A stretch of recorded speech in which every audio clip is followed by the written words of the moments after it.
conosco, tá bom? Alegria também ver vocês nessa noite. Vocês que nos visitam, espero você, Edgar, também, legal. Te ver, conversar com você depois que terminar o culto dessa noite. Eu queria aproveitar nesse momento para você aquietar um pouquinho o seu coração. Eu queria orar pela vida da nossa irmã Madalena. Ela está na UTI agora, está carecendo das nossas orações. Hoje de manhã a igreja esteve orando por ela. E nós vamos continuar pedindo pela vida da nossa irmãzinha, que é tão preciosa na nossa igreja. Então, eu queria convidar você, para você curvar sua cabeça. Eu quero orar pela vida dela e também orar pela sua família também. Deus, muito obrigado a gente poder estar aqui em culto, em adoração ao teu nome. Como é bom esse momento. Eu creio, ó Deus, que isso aqui é só uma pequena porção daquilo que o Senhor está reservando para a gente quando estivermos de fato com o Senhor. Porque, de fato, diante do Senhor só sobra uma coisa, é culto, é adoração. Então, Deus, nos ajude, abra o nosso entendimento, o nosso coração e fale aos nossos corações. Mas eu quero pedir muito ao Senhor, pela vida da nossa irmãzinha Madalena, está internada nesse momento, numa UTI, carecendo das nossas orações, do nosso cuidado, da nossa atenção. Visite, ó Pai, nesse momento com a tua boa mão. Visite, ó Pai, a vida do nosso irmão Adelino também, fortalecendo o seu coração e a sua vida, Deus. Abençoe também cada família que está aqui, cada um, de forma muito especial. Que o Senhor estenda a tua mão sobre as nossas vidas, sobre a nossa igreja, sobre a vida de cada um que está aqui, no nome de Jesus. Amém. E amém. Bom, eu estou falando na igreja sobre esse tema que se chama uma comunidade cristã atraente, desenvolvendo práticas da gente se pertencer uns aos outros. Eu lembro que eu falei domingo, sem ser passado, domingo anterior, a igreja não é um capricho do pastor, gente. Não é um desejo do pastor. O pastor gosta de ver a igreja cheia, mas não é um capricho dele. É uma ordem de Jesus. Jesus orou para os seus discípulos dizendo assim: Pai, assim como eu e o Senhor somos um, que eles também sejam um. Jesus tinha um desejo imenso pela unidade da igreja. Unidade da igreja quer dizer que nós vamos ter que estar juntos mesmo. Nós vamos ter que nos ver, crescer em termos de unidade. Então isso não é um capricho, essa série que nós estamos tratando sobre a importância da igreja, sobre a importância da comunidade da igreja. Eu fico muito preocupado com os tempos de hoje, eu fico preocupado com os nossos filhos. Eu fico pensando nessas coisas, o que vai ser da geração mais à frente aí. Mas eu creio na igreja, eu creio que Deus colocou a igreja, chamou a igreja dele para viver num tempo de hoje, agora, debaixo de todos esses desafios. E hoje eu quero falar mais uma dessas ideias de pertencimento. É a ideia que nós precisamos compartilhar uns com os outros, também da nossa crença, da nossa espiritualidade, dos nossos pensamentos, uns com os outros. O apóstolo Paulo, ele orava assim, é impressionante. Paulo não conheceu Jesus, como os apóstolos conheceram, mas Paulo, ele pedia pela unidade da igreja. Uma das marcas mais importantes da igreja é a sua unidade. E Paulo orava para que a gente pudesse pensar juntos, viver juntos, comungar juntos. Eu quero pensar um pouco com vocês sobre isso. Eu queria começar te fazendo uma pergunta. Se você consegue perceber de forma clara que nós vivemos hoje numa sociedade totalmente pluralista. Uma sociedade que eu quero chamar uma sociedade plural. O que isso quer dizer, uma sociedade plural? Tá? E fruto disso tudo, dessa sociedade plural, nós temos no mesmo lugar, na mesma cidade, na mesma região, pessoas com várias raças, vários credos, pessoas com vários pensamentos, pessoas com vários sistemas de valores, pessoas com vários tipos de linguagem. Então isso é uma pluralidade. Itabira é uma cidade que tem 100 e poucos mil habitantes, mas a gente já percebe essa pluralidade, né? Pessoas que vêm de fora, alunos que vêm de outros estados, com seus pensamentos, com as suas crenças, pessoas que vêm de outros países para trabalhar na Vale, por exemplo, passar um tempo aqui na cidade. Então a gente convive com essa pluralidade. E é por causa dessa pluralidade, um dos fatores é essa pluralidade, que tem crescido muito mais em outros países, no Brasil também, que aqueles países onde a marca era o seu protestantismo, países como os Estados Unidos, a Europa como um todo, muitos desses movimentos que antigamente ficavam à margem, por causa do pluralismo, eles agora estão mais perto do que se imaginam. Por exemplo, Alguns estudos já mostram que há um número cada vez maior de hindus e budistas que eles saem da região deles e vêm para o Ocidente, vêm para o Brasil, vêm para os Estados Unidos, vêm para a Europa e cada vez mais. As seitas que nós conhecemos, que a gente olha para elas e falam assim, isso é só uma seita que não quer dizer nada. Pelo contrário, elas estão bem vivas. Uma delas, por exemplo, são os Mormons. Os Mormons estão bem vivos e bem ativos. De vez em quando você os vê na cidade, aquele cara de branco, aquelas duas mulheres com uma pastinha, que elas usam um crachazinho aqui, chamado Elder. São os Mormons, eles estão muito bem. Há um numeroso número de documentos, de pessoas que documentam, na verdade, uma ascensão muito grande no nosso meio, da chamada religião da nova era. Eu nunca ouvi falar nisso. Não é a cidade que está a 30 quilômetros aqui. Esquece disso. Mas eu quero dizer para você que os seus filhos já assistem desenhos que estão cheios de nova era. Lotados de nova era. Sem eles saberem, sem você saber, eles estão assistindo. Lotados. Filmes que propagam a nova era com muita força. Nos nossos dias, isso tudo é marca desse pluralismo como um todo. Há muito tempo atrás, você falar, por exemplo, de uma bruxa, era um negócio meio maluco. Mas hoje, uma vez eu ouvi um pastor, há uns 5 anos atrás, pregando, quando ele foi na Europa. Ele foi na França. Na França é um dos países mais secularizados do mundo. Ele abriu o jornal, na capa do jornal estava falando sobre assim, venha se encontrar conosco, bruxaria. Hoje, por exemplo, já existem convenções das bruxas no mundo inteiro. No mundo inteiro. Agora eles anunciam nos seus jornais e nas suas revistas pelo mundo todo. Os padrões de imigração atuais estão trazendo mais e mais pessoas com seus valores e com os seus credos. E aquela antiga tradição judaico-cristã que dominou o Ocidente por 2000 anos, que dominou o Brasil por praticamente 500 anos, ela está perdendo a sua força. Isso significa que a tradição judaico-cristã que ensinou o mundo todo o que é amor, está perdendo a sua força. Ontem, você que é pai, é mãe, talvez você não saiba, mas ontem à noite, nós ficamos de 7 horas da noite até praticamente 10h30, conversando com os jovens e os adolescentes sobre o homossexualismo. E nós falamos isso por causa dos canais de YouTube, né, Vitória?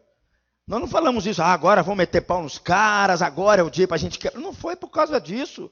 Nós nos juntamos porque a turma soltou um videozinho para a gente, que é um videozinho que tem influenciado um monte de gente. E aí eu perguntei para os meninos se algum deles conhece, por exemplo, amigos ou parentes dentro da sua casa ou próximos que são homossexuais. Todos eles levantaram a mão. Se você fizesse a mesma pergunta 20, 30 anos atrás, talvez 1 ou 2 levantaria a mão. Isso é fruto de um tempo plural. De uma sociedade que não existe uma verdade absoluta que governa tudo, são verdades que governam todas as coisas, e cada um achando que está correto no seu ponto de vista. E eu fico me perguntando o que tudo isso tem a ver comigo e com você, que fazemos parte da igreja. Alguns estudos sugerem que a porcentagem daqueles que dizem que frequentam cultos uma vez por semana, ou uma vez por mês, tem dobrado. Mas tem dobrado a quantidade de pessoas que mentem quando fazem essa pergunta para elas. Você tem ido à igreja? Eu tenho ido lá 1 ou 2 vezes na semana, mas uma boa parte tem dobrado da mentira que as pessoas têm falado, que elas não mais frequentam os cultos nas igrejas. Nós vivemos hoje, por causa disso tudo, além disso tudo, melhor dizendo, uma pressão muito grande por causa do secularismo do nosso tempo. O que é o secularismo? Secularismo é a ideia de que eu posso viver sem me relacionar com Deus em nada. Eu só busco a Deus quando a coisa está apertada. Eu só lembro dele quando de vez em quando alguma coisa acontece.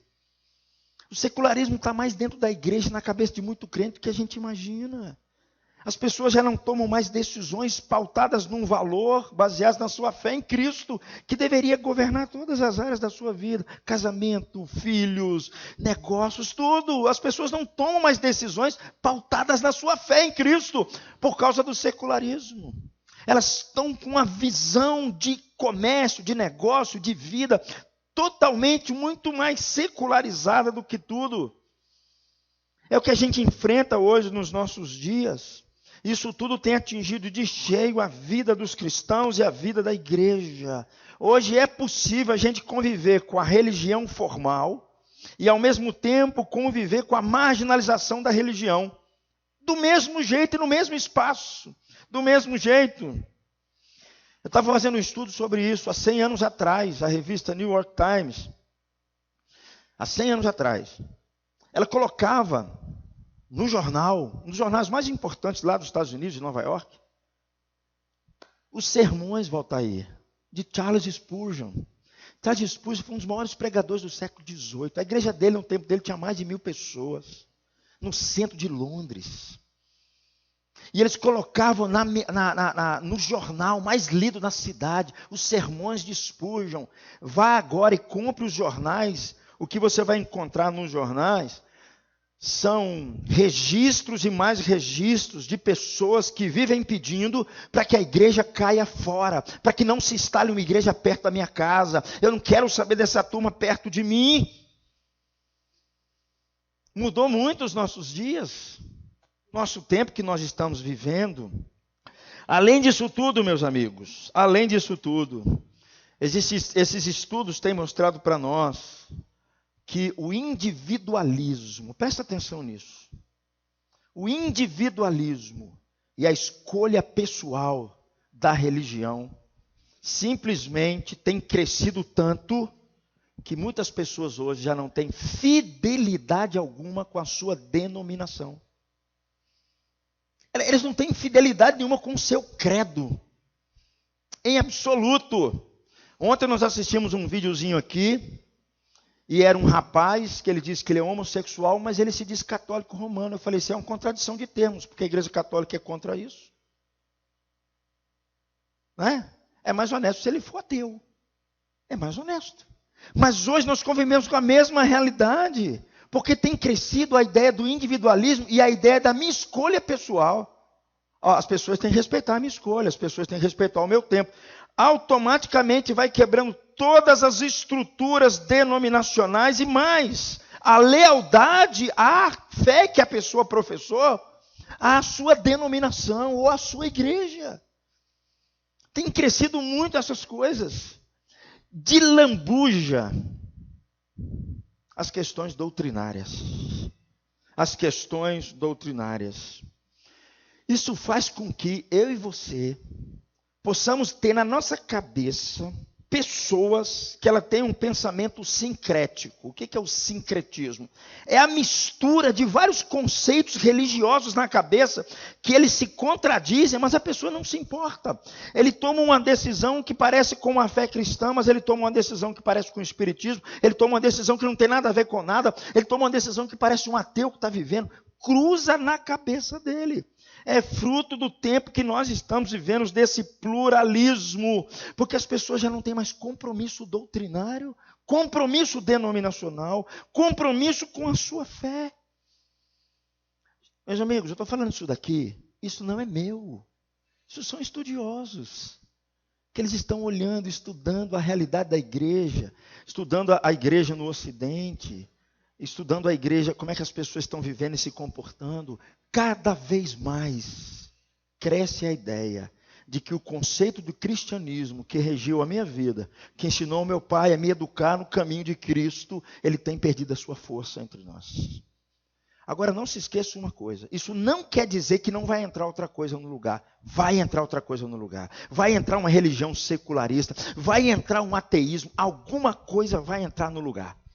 Porque nós não conseguimos ficar sem essas coisas. Ou vai entrar uma ideia bem científica, bem moderna, dizendo, é assim que eu preciso viver a minha vida.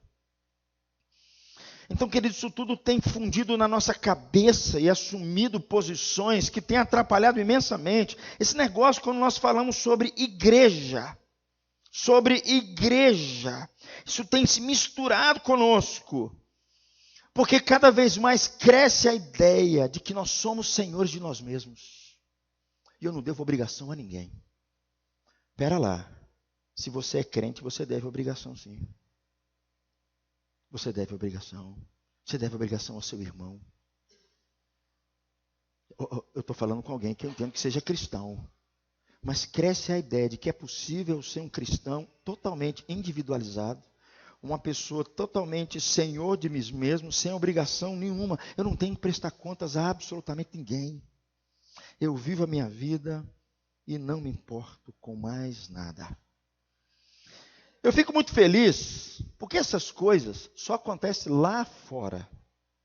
Essas coisas só acontecem lá nos Estados Unidos. Pessoas que se dizem cristãs e há anos elas não mais estudam a Bíblia com seus irmãos, elas não vêm mais ao culto, elas não partilham mais a comunhão mútua. Ainda bem que isso é só lá na estatística deles. O Brasil não tem essas coisas.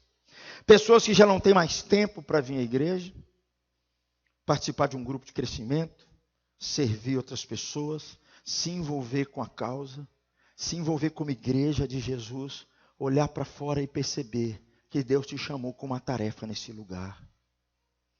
Para você fazer diferença aqui e poder ser testemunho para a vida de um monte de gente.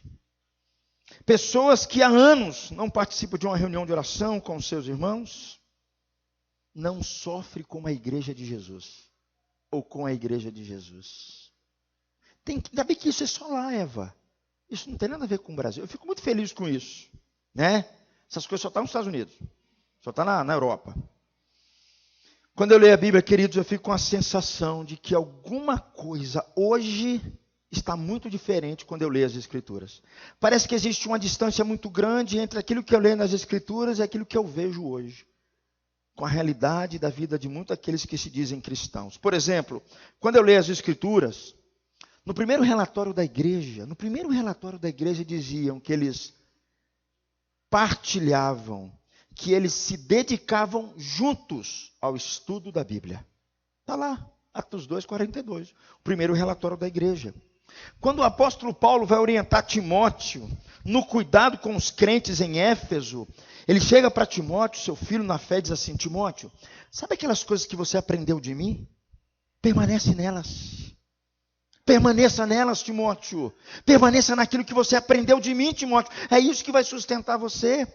Quando o apóstolo Paulo, um pouco mais à frente, vai escrever sobre a eleição de presbíteros na igreja, uma das coisas que ele pede para os presbíteros é: vocês têm que estar prontos para ensinar as outras pessoas a palavra de Deus. E aí perceba essa discrepância entre o passado na vida daqueles que se diziam cristãos e os dias de hoje. Uma discrepância muito grande.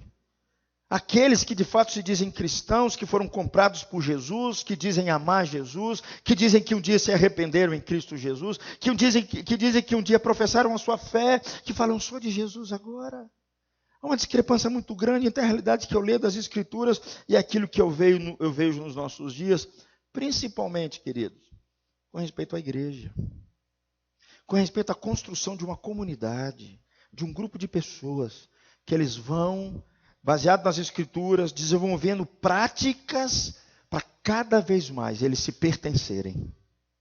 Cada vez mais eles se pertencerem. Ou seja, cada vez mais eles serem corpo de Cristo. Eles serem um só corpo. Eles terem um só pensamento. Eles terem só um coração. Cada vez mais. E aí, queridos, eu quero pensar com você aqui, não vou me delongar muito, sobre algumas das formas que nós fazemos isso. É quando a gente começa a compartilhar uns com os outros as nossas crenças, os nossos pensamentos, a nossa espiritualidade. Eu quero pensar com você, baseado num texto que está lá em Efésios, que Paulo, quando escreve a Efésios, foi uma carta escrita para a igreja, e eu quero pensar com você sobre isso e convidar você a ler comigo Efésios capítulo 5, versículo 18 a 21. Eu vou ler do versículo par, você lê o ímpar, por favor. Por favor. Não vos embriagueis com vinho, no qual há dissolução, mas enchei-vos do Espírito.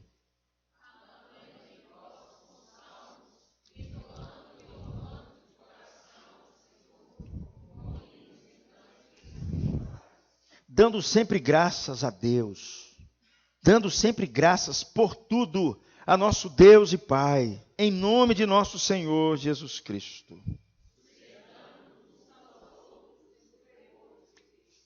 Presta atenção nesse texto. A primeira coisa que Paulo vai dizer aqui é que a pessoa precisa ser crente de verdade. Ele vai dizer aqui que o crente de verdade, ele procura ser cheio do Espírito Santo. Não é o que ele está dizendo?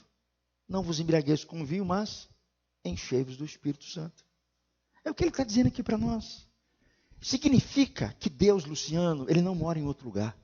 Ele só mora no coração das pessoas.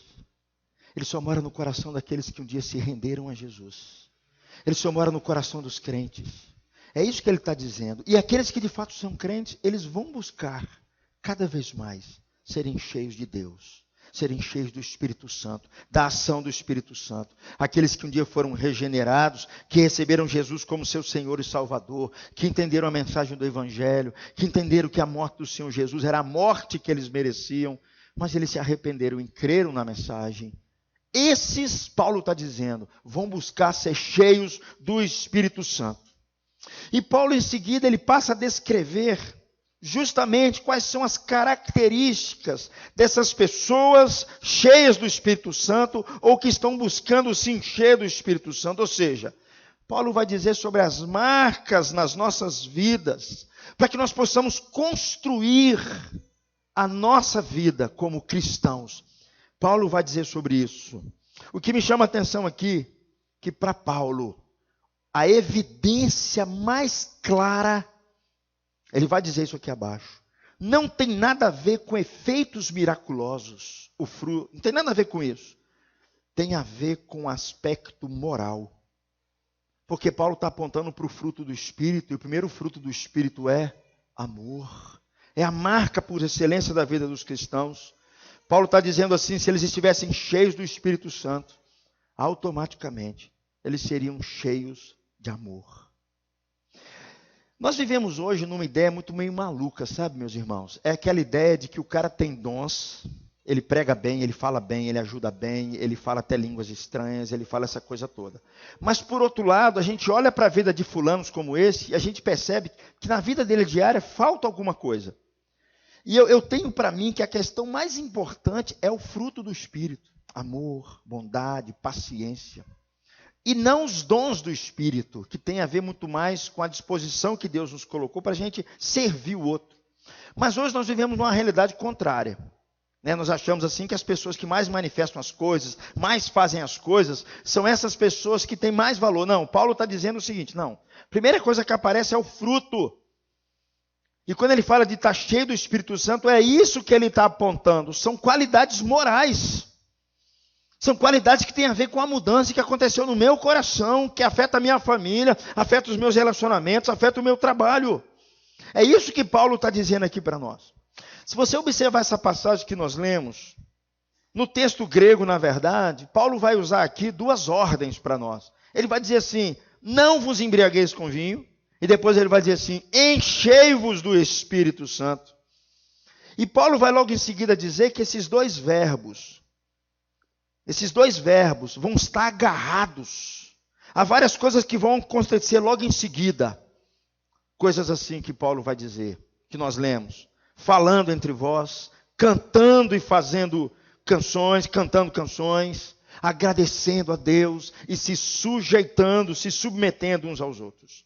Então Paulo vai conectar essa ordem de estar cheio com o Espírito Santo e vai logo em seguida acrescentar as consequências daqueles que de fato evidenciam que a sua vida está cheia do Espírito Santo.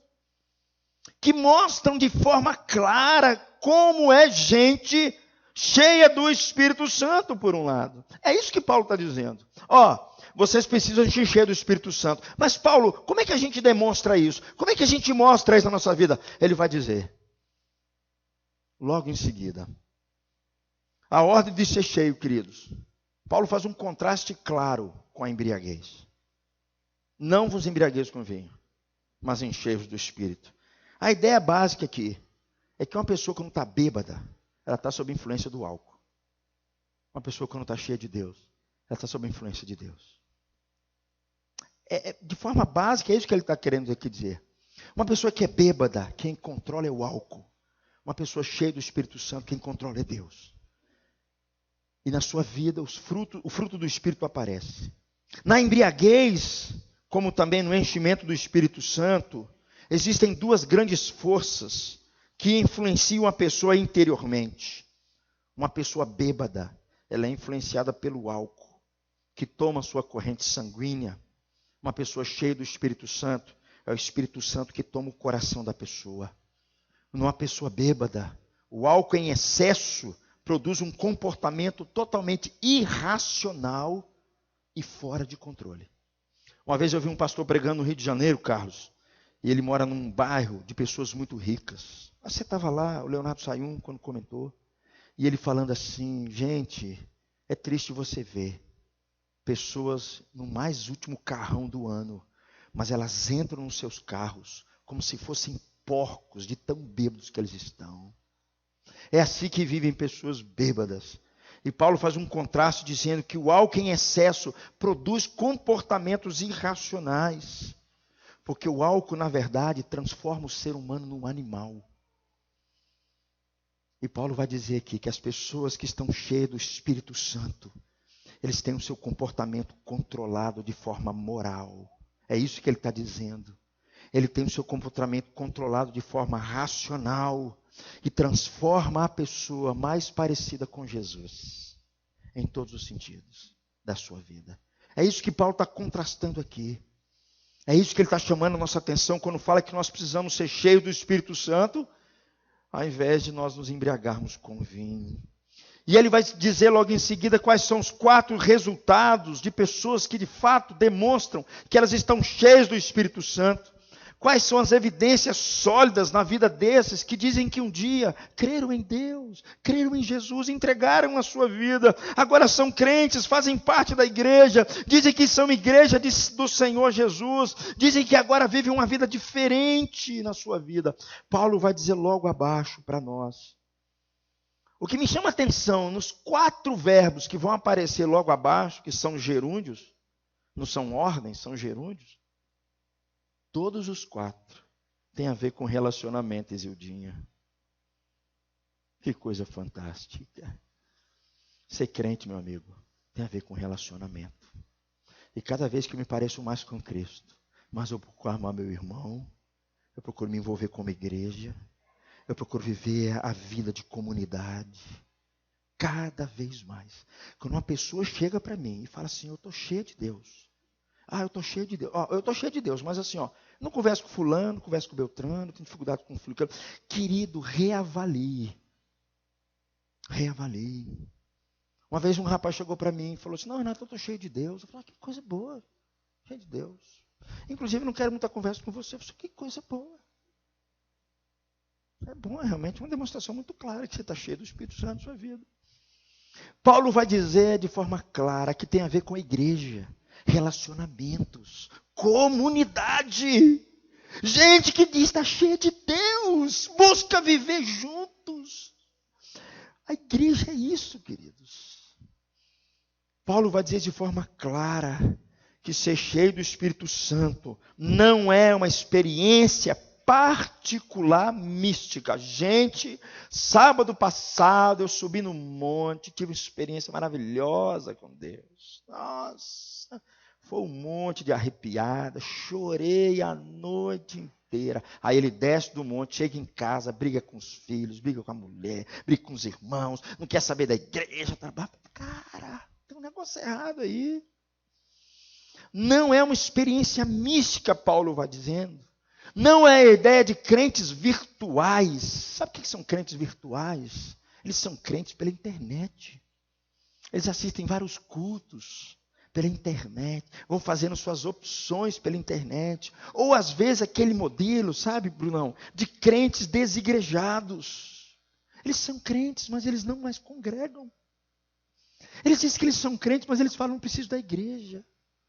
Aquele povo lá, sabe aquele negócio? Entendeu? Queridos, eu ando com uma camisa, dizendo assim, eu ainda estou em construção, tá bom, meu amigo? Hoje de manhã nós falamos na nossa sala de escola dominical justamente isso. Nós falamos que existe dentro de nós, quando uma pessoa se converte, duas naturezas. O velho Renato e o novo Renato. Às vezes as pessoas que não são crentes, seu Zico, que elas não entendem é isso. Que quando alguém comete erro, é porque o velho Renato está tomando comando da vida dele. O não crente não entende isso. O crente entende. Que às vezes quando ele tropeça, são as velhas manias, os ídolos que estão guardados no meu coração, que estão querendo tomar conta da minha vida. Aí faz um arraso em todos os sentidos. Paulo está dizendo aqui para nós, queridos, que crente cheio do Espírito Santo tem tudo a ver com relacionamentos. E relacionamentos, Paulo vai dizer de forma moral. Ele vai sinalizar nesses dois textos, no texto que nós vamos ler abaixo, duas coisas. A vida do cristão resume assim, meu amigo. Só assim. Minha relação com Deus e minha relação com o outro. É assim que funciona a dinâmica da vida de um cristão. A minha relação moral com Deus e a minha relação com as pessoas ao meu redor. Paulo vai dizer aqui para nós qual que é o primeiro resultado desses que estão cheios do Espírito Santo. O que diz o texto aí? Primeira coisa que ele fala. Volta um pouquinho, João. Isto. Falando entre vós com salmos. O primeiro resultado que evidencia pessoas que de fato estão buscando ser cheias do Espírito Santo, cheias de Deus, é porque elas falam. A tradução que aparece aqui entre vós, a melhor tradução seria de fato, é porque nós começamos a falar não com a gente mesmo, mas começamos a falar uns com os outros. É essa que é a ideia que está aqui no texto. Paulo vai usar a mesma mensagem, a mesma ideia, lá em Colossenses 3,16, incentivando os seus crentes a deixarem a palavra de Cristo habitar no coração deles, para que eles possam, preste atenção, instruir uns aos outros, para que eles possam admoestar uns aos outros, para que eles possam aconselhar-se mutuamente. É isso que Paulo está dizendo aqui. É interessante, o que me chama a atenção aqui, que Paulo vai dizer que a primeira evidência acima de tudo, de pessoas cheias do Espírito Santo, é quando nós falamos uns com os outros. É o que Paulo está dizendo nesse texto. Isso deveria nos surpreender, meus irmãos. Deveria mexer com a gente. Por mais profunda e íntima que a nossa comunhão com Deus possa parecer, nós não podemos dizer que nós estamos cheios do Espírito Santo se eu não consigo conversar com meu irmão. Eu tenho tanta reserva com fulano, eu tenho tanta reserva com Beltrano. Mas eu estou tão cheio de Deus. Isso é uma contradição de termos, meus irmãos. Porque Paulo está dizendo que pessoas que buscam se parecer mais com Cristo, a primeira evidência é quando ela fala com alguém. É quando ela conversa com alguém. Falando entre vós. É a primeira marca. É quando ele busca conversar, compartilhar, conviver, aprender a ouvir, aprender a falar. É assim que é a caminhada do cristão. O primeiro sinal da evidência de alguém que está querendo se parecer com Cristo, está buscando nessa caminhada, não é uma experiência particular mística, é comunhão. É quando nós falamos uns com os outros. É comunhão espiritual que Paulo está dizendo, porque ele diz que nós falamos uns com os outros com salmos. Não é que a gente fala cantando, né? O paulista fala cantando, né? O paulista fala assim, cantando, não sei o quê, né? Se não estivesse aqui, é assim que o paulista fala, né? Mas não é isso que ele está dizendo. O que ele está dizendo é que nós, na verdade, entendemos que Deus nos chamou para uma comunhão. A primeira evidência de pessoas que estão cheias do Espírito Santo é porque ela acerta a sua comunhão. A Bíblia nos fala isso. Antes de você trazer a tua oferta no altar, reconcilia com teu irmão primeiro. Depois você vem e entrega a tua oferta. Queridos, se nós colocássemos essas coisas em prática. Se nós tivéssemos no fundo do nosso coração o desejo de nós sermos cheios do Espírito Santo. É bom dizer que isso não é uma tarefa só de pastor, de teólogo. Isso é uma tarefa para todo crente. Comunhão é algo que pertence a cada um de nós. E Paulo está dizendo que a verdadeira comunhão, Paulo vai nos ensinar, se expressa quando nós nos congregamos quando nós cultuamos, quando nós estamos juntos. É isso que Paulo está dizendo. Segunda coisa que Paulo vai dizer aqui, que o segundo resultado desse enchimento do Espírito Santo, ele diz aí, vamos ler comigo?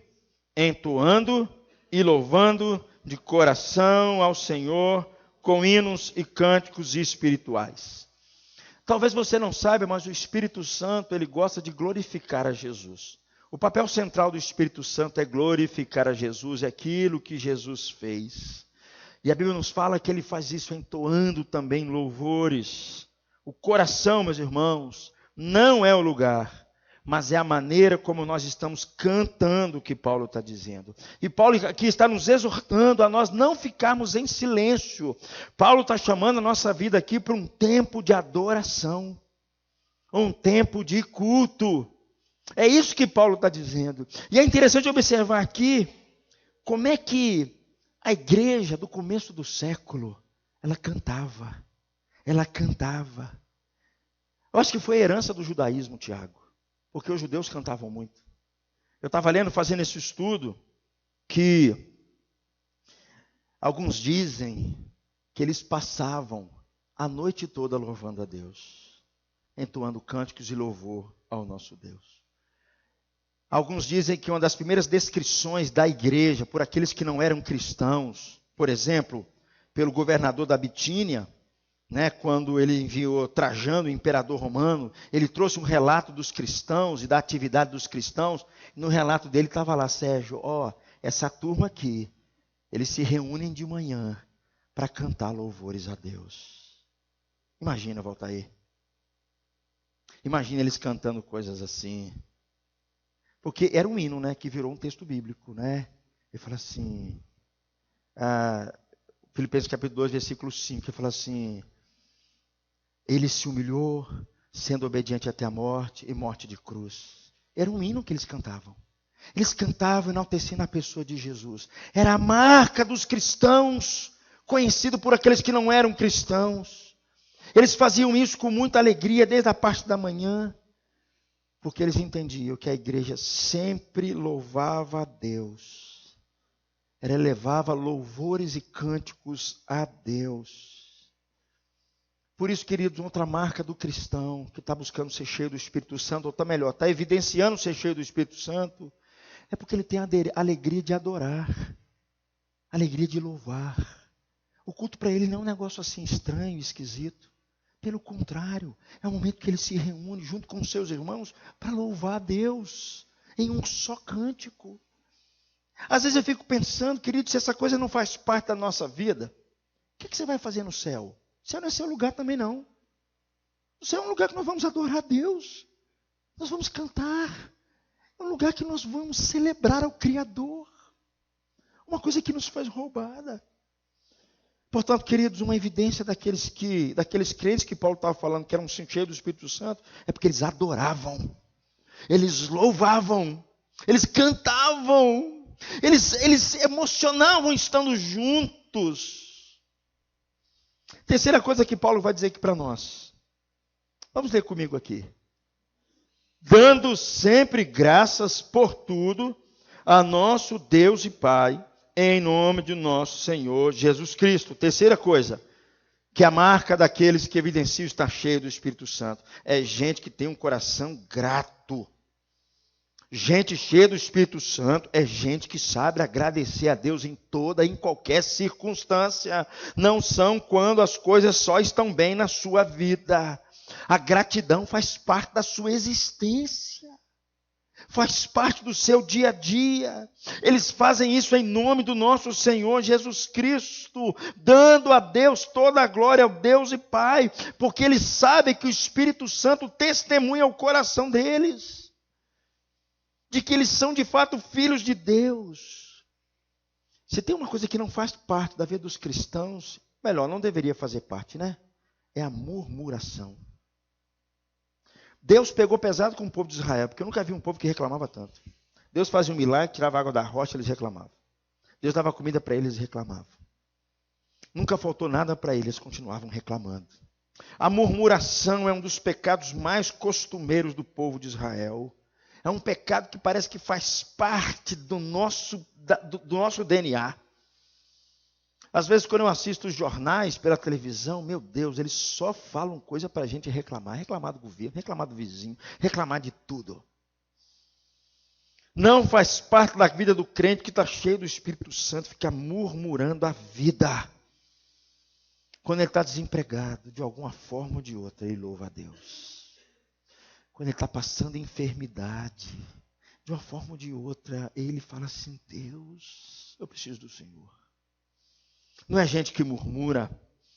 Murmuração é um sinal claro de gente que ainda não entendeu. Gente que não está cheia de Deus, gente que não está cheia do Espírito Santo. Porque quando o Espírito Santo toma o nosso coração, toma a vida dos crentes, eles passam a ser pessoas gratas. E passam a agradecer a Deus. Não sei se vocês repararam, queridos, mas no segundo e no terceiro sinal que nós falamos aqui, de estar cheio do Espírito Santo, tem a ver com o nosso relacionamento com Deus. Nós adorarmos e nós cantarmos, dando graças a Deus. E nós agradecermos também. Porque é assim que o Espírito Santo trabalha em nós. Ele trabalha o nosso coração, movendo os nossos relacionamentos para um louvor correto para com Deus, para com a vida. Porque, de fato, o cristão, ele ama adorar a Deus. Ele não consegue ficar sem isso. Ele não consegue. De uma forma ou de outra, ele vai buscar adorar a Deus. De uma forma ou de outra, ele vai buscar ter comunhão com Deus, ele vai buscar ter louvor a Deus, ele vai buscar a palavra de Deus, ele vai sentir sede da palavra de Deus. Ele vai sentir sede de ouvir Deus falando ao seu coração. E aí Paulo adianta, eu falei do terceiro e agora eu quero falar do quarto sinal. E o quarto sinal é muito interessante, dentre os outros também, mas que tem a ver com o nosso relacionamento também com o outro. O que Paulo diz aí? Não é só você falar uns com os outros, mas é você se sujeitar uns aos outros. Lê comigo o versículo 23, por favor. Sujeitando-vos. O apóstolo Paulo, ele continua mostrando, querido. Depois ele vai continuar lendo logo abaixo, a partir do versículo 21, falando sobre marido, esposa, filhos, trabalho. Ele vai falar assim que, na verdade, as esposas precisam submeter aos seus maridos, os filhos precisam submeter aos seus pais, os empregados aos seus patrões e tudo mais. Mas Paulo não diz que só são essas três classes que devem se submeter a Deus, se submeter uns aos outros. Todos nós precisamos nos sujeitar uns aos outros como cristãos. É isso que Paulo está dizendo. Porque a marca do cristão é a submissão humilde. Porque ela tem que ser feita no temor do Senhor. Sabe, meus irmãos, essa palavra submissão, ela aparece 32 vezes no Novo Testamento. Sabe o que eu quero dizer com isso? Que era uma marca registrada dos cristãos. Era uma marca de gente cheia do Espírito Santo. Não eram pessoas que ficavam se autoafirmando, contando as suas histórias e as suas façanhas. Mas eram pessoas que se sujeitavam umas às outras. Ah, se nós aprendêssemos essa lição. Ao invés de a gente ficar reclamando do que o outro errou comigo, fez isso, se a gente pudesse aprender a servir uns aos outros e nos sujeitar uns aos outros. Tudo no temor de Cristo. É isso que Paulo está dizendo, que tem que ser feito no temor de Cristo, meus irmãos. Não pode ser uma obrigação nossa, mas tem que ser feito com pessoas que de fato estão buscando e estão demonstrando que são cheias do Espírito Santo. A marca do cristão é a humildade. Vou lembrar, a marca do cristão é a humildade. E nós precisamos aprender a nos submeter uns aos outros. Na igreja de Jesus, o maior é o que serve. É assim na igreja de Jesus. Eu acho tão interessante, eu li uma frase do Tim Keller, eu achei maravilhosa. Porque ele falou assim, nós precisamos aprender a servir uns aos outros, em todo e qualquer momento. Porque Jesus, indo para a cruz, ele lavou o pé dos seus discípulos. Indo para a cruz, ele serviu. Às vezes eu falo assim, eu não posso me sujeitar ao outro, eu não posso servir ao outro, minha agenda está tão lotada, eu estou passando tantos problemas na minha vida, eu estou com tanta dificuldade na minha vida. O crente, cheio do Espírito Santo, ele se sujeita uns aos outros, ele se submete uns aos outros no temor do Senhor. Sabe o que são essas coisas, meus irmãos? Evidências de pessoas cheias de Deus. São assim. É justamente desse jeito. E eu quero concluir, meus irmãos. Paulo ele está dizendo aqui que os crentes cheios do Espírito Santo, eles mostram isso na sua vida, por meio do culto a Deus, por meio da adoração, por meio do estudo da palavra, por meio da comunhão uns com os outros. Pessoas que se dizem cheias do Espírito Santo, elas de uma forma ou de outra, elas vão louvar a Deus. Elas vão agradecer ao Pai. Elas vão se sujeitar umas às outras. E elas vão buscar fortalecer a comunhão delas umas com as outras. Volto a dizer, isso não é capricho pastoral. Não é capricho pastoral. Isso é gente que está buscando demonstrar que está cheio do Espírito Santo. Porque é o Espírito Santo que nos coloca no relacionamento uns com os outros. Gente, a gente tem que entender que Jesus fez o troço mais maluco do planeta. Jesus fez o troço mais doido do universo. Como é que ele poderia dizer que mais à frente poderia juntar judeus e gentios, eles comerem juntos? Como é que eles poderiam dizer que agora eles são irmãos? Tinha gente ali que olhava para o outro e falou assim, foi você que matou minha mãe? Foi você que matou os meus pais? Jesus agora junta essa turma e fala, vocês são irmãos em Cristo. Peraí, quer dizer que eu perdi tudo, eu perdi minha família, perdi meus filhos, foi a sua família que fez isso, e agora nós somos irmãos em Cristo? Foi isso que aconteceu na história, queridos. Porque eles aprenderam, eles entenderam que a marca do cristão cheio do Espírito Santo é gente que não está dizendo eu sou maior do que alguém, mas é gente que se submete, gente que serve, gente que ama, gente que adora a Deus. Porque quem faz isso conosco não é a gente, é o Espírito Santo. Eu creio, meus irmãos, que tudo isso aqui tem a ver com o fato de que nós precisamos desenvolver na nossa mente a ideia de uma unidade. Uma ideia que nós tenhamos um só coração por causa do Evangelho. É disso que Deus está nos chamando como cristãos. Quando Ele está chamando a gente para estudar a Bíblia, Ele está falando, não faça isso sozinho, faça isso com o seu irmão. Faça isso junto com Ele. Faça isso uns com os outros. Quando Ele está chamando você para orar, não ore sozinho, ore um com o outro. É isso que Ele está chamando a gente. Quando Ele está pedindo para você louvar, não louve sozinho, louve uns com os outros. É esse efeito que vai criando essa unidade entre nós, que vai fortalecendo a nossa fé e o nosso coração na mensagem e no Evangelho. Meus irmãos, nós não estamos simplesmente para estudar a Bíblia como indivíduos. Isso não é comunhão. Isso não é ser igreja. Você crescer sozinho com seus conceitos. Eu preciso dos meus irmãos. Os maiores erros da história da igreja hoje, porque pessoas resolveram estudar a Bíblia sozinhos e tirar os seus próprios conceitos. As maiores heresias saem porque eles desconectam do corpo. E acham que nem mais precisam disso. Se você estudar como é que começou o Testemunho de Jeová, você vai entender como é que foi isso. Eles eram presbiterianos, um grupo resolveu estudar a Bíblia sozinho. Adivinha o que apareceu? Testemunho de Jeová. Queridos, não é só com eles não, com todos nós. Por isso que eu comecei a dizer que na cabeça de um monte de crente tem um monte de conceito que vive se cruzando, que não tem nada a ver com o cristianismo. Mas por quê? Porque essa ideia individualista, essa ideia de que eu não preciso de ninguém, eu não preciso da igreja, eu não preciso da comunhão, eu não preciso do culto, eu não preciso dos meus irmãos, eu não preciso de relacionamento, eu não preciso nada disso para me parecer com Cristo. Eu não preciso nada disso para me encher do Espírito Santo. Isso é um ledo engano, queridos. Isso é um ledo engano. Isso não é ser igreja. Nós estamos para ler e argumentar, querido, estudar a Bíblia, mas nós precisamos fazer isso juntos, para fortalecer a nossa fé, a unidade da nossa fé. A gente tem os nossos grupos de crescimento, né? Normalmente no grupo que eu estou é um problema, porque todo mundo olha para mim, não olha para mim não. E uma coisa que eu mais amo no grupo é como eu aprendo com os meus irmãos, como eu aprendo, como eu cresço, como aquilo me edifica. Como aquilo me ajuda, como eu tenho visto, sabe, pessoas crescendo espiritualmente, pessoas que cheias de manias, agora eles estão crescendo, eles estão se fortalecendo, eles estão começando a entender ainda mais a mensagem do Evangelho, eles estão começando a perceber como o meu irmão é importante. É isso que a Bíblia nos ensina, queridos. É assim que essa igreja do Senhor Jesus. Nós não podemos ler a Bíblia, louvar e adorar sozinhos, como uma comunidade totalmente distinta. É por isso que o apóstolo Paulo, e aqui eu quero que a gente lê esses dois textos, por favor. Primeiro, Paulo disse lá, olha o que Paulo disse em outro texto, Romanos 12, versículo 16. Leiam comigo. Tenham por todos o mesmo cuidado. 1 Coríntios capítulo 1, versículo 10.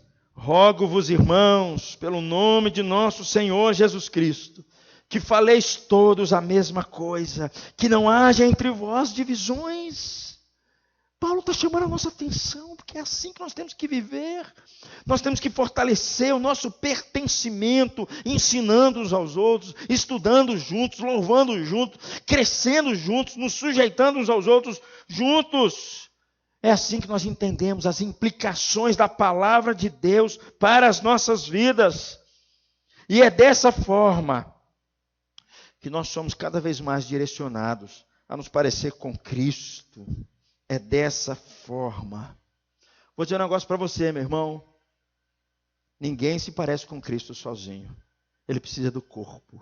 Ele precisa da igreja.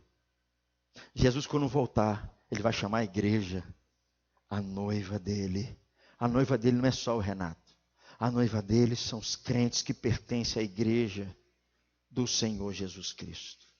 São esses que Jesus vai buscar quando ele voltar. São esses que Jesus vai trazer com ele se eles já tiverem partidos quando Jesus voltar. São com esses que Jesus vai reinar quando instalar o seu reino de forma definitiva na sua volta. São com esses que Jesus vai fazer parte deles, porque eles entenderam que o projeto de Deus para o nosso coração é quebrar o seu egoísmo, querido. É quebrar o seu orgulho. É quebrar essa ideia de que eu sou melhor do que o meu irmão. Eu sou melhor do que as pessoas. É só por meio da igreja. Eu creio que Paulo aqui está nos dando a resposta para a igreja de hoje. Para a vida de muitos que se dizem cristãos. Mas eles não só mais se importam com o culto, não se importam mais com a comunhão, não se importam mais com o passo a passo de se tornarem, e eles estão cada vez mais, passo a passo, se tornando pessoas mais individualistas, mais sincretistas, sem compromisso doutrinário.